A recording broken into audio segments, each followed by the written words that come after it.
2,221. That's how many US CEOs left the roles in 2024, a record higher than 2023, higher than any year before it.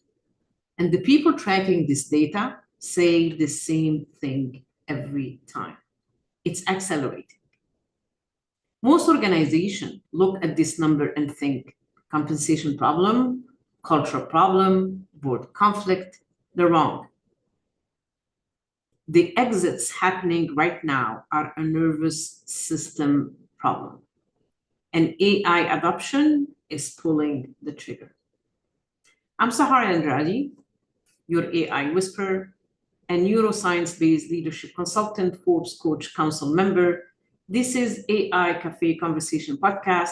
Let me tell you what checking out actually looks like, because it rarely looks like quitting. Looks like a senior VP who used to drive every strategic conversation, now sitting in AI planning meetings saying nothing. It looks like a COO who built the company's last digital transformation, suddenly unable to commit to any AI initiative. It looks like your best people producing, showing up, meeting every deadline, and feeling nothing. In neuroscience, we call this dorsal vagal shutdown. It's your brain last resort when the threat feels unescapable. Not fight, not flight, freeze, comply, disappear. The research backs this up. 56% of leaders hit burnout in 2024. 43% of companies lost half their leadership capacity to stress-fueled turnover. And when researchers asked why, the language leaders used was revealing. Not I don't believe in the company, not I don't agree with the direction, but it was I just needed to stop. This is not a strategy problem. That's a nervous system that has been dysregulated for too long and has nowhere left to go. So why AI adoption is the trigger? So why now? Leaders have navigated disruptions before. What makes AI different? Three things, and they compound each other. First, AI disruption is continuous. There is no recovery window. Previous disruptions had phases: implement, stabilize, breathe. AI doesn't stabilize. Every quarter brings a new model, new capability, new existential question about the workforce. The nervous system never gets to regulate between waves. Second, the competence threat is personal. Deloitte just released data showing 60% of executives are now using AI in decision-making. Only 5% say they manage it well. 60% use it.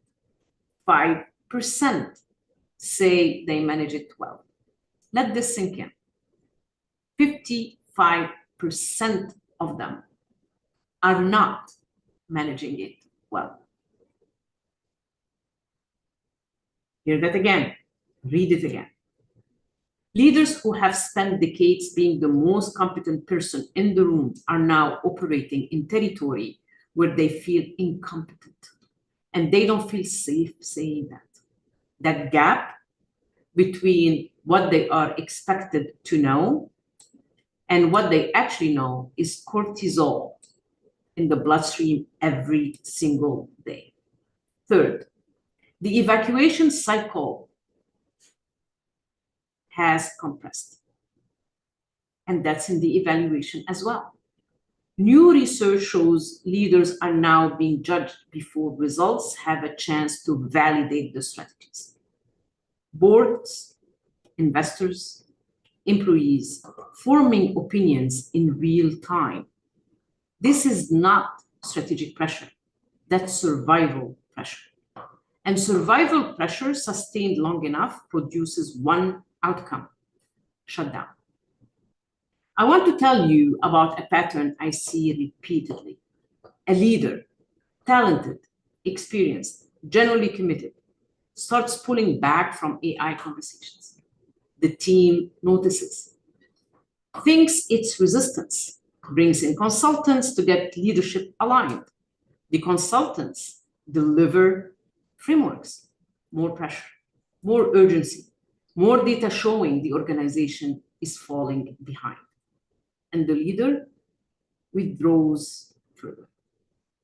Not because they don't care, because their nervous system is in dorsal vagal. And you can't strategize your way out of dorsal vagal. You can only regulate your way out. So what actually fixes this? Here is what most organizations do when they see the leaders checking out during AI adoption. They add more strategy sessions, more AI training, more consultants, more urgency. They treat a nervous system problem like a knowledge problem. AI HR research just confirms something I have been saying in boardrooms for years. Only 1 in 5 organizations actually rebuild their work processes after AI deployment. The other 4 still running all systems at new speeds, still expecting human nervous systems to adapt to machine pace, still measuring output while ignoring the person producing it. 3 things that actually work, not theory. What I see move the needle. 1, name the threat explicitly in the rule. Not we need to get aligned on AI strategy. That's more pressure. Try something like, I want to acknowledge that this transformation is generally hard, that the pace is relentless, that not knowing is uncomfortable for people who build careers on expertise. That sentence, that simple acknowledgement, it activates ventral vagal. It signals safety. So it goes from dorsal to ventral vagal. It signals safety. A regulated nervous system can engage. A threatened one can only protect. 2, slow down one thing deliberately. Not everything. 1 initiative, 1 meeting, 1 decision cycle. This is counterintuitive when you are behind. But a dysregulated leadership team executing fast will make expensive mistakes. 78% of organizations say AI adoption is already outpacing their ability to manage the risks. Slowing down is not falling behind. It's the only way to actually get ahead.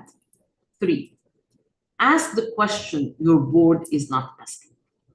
Not what is our AI strategy? Ask, what does your leadership team need to feel safe enough to lead through this? Safety is not soft.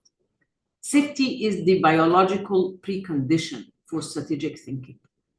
You cannot access your prefrontal cortex, the part that makes decisions, weighs options, leads, from a nervous system that is in shutdown. The exits that you're seeing are not random. They are biological. And the solution isn't in the next AI strategy deck. I built the Shadow AI assessment specifically to help organizations find the gap between what leadership says about AI and what's actually happening inside your teams. Because until you know where the dysregulation is, you are adding more pressure to a system that's already in shutdown. The link is in the description. It's free. Take it before your next leadership planning session. One more thing. If this episode describes someone on your team or describes you, I want to hear about it. Find me on LinkedIn, Sahar and Ali. And if this podcast has changed how you think about leadership and AI, 30 seconds on Apple Podcasts mean another executive finds it when they need it most. AI Cafe Conversations is the only podcast teaching regulated leadership for AI disruption with a medical and neuroscience lens. No tech required. I'm Sahar Andrade, your AI whisperer. Regulate first, lead second. See you Friday for the Forbes-like article, our shorter podcast.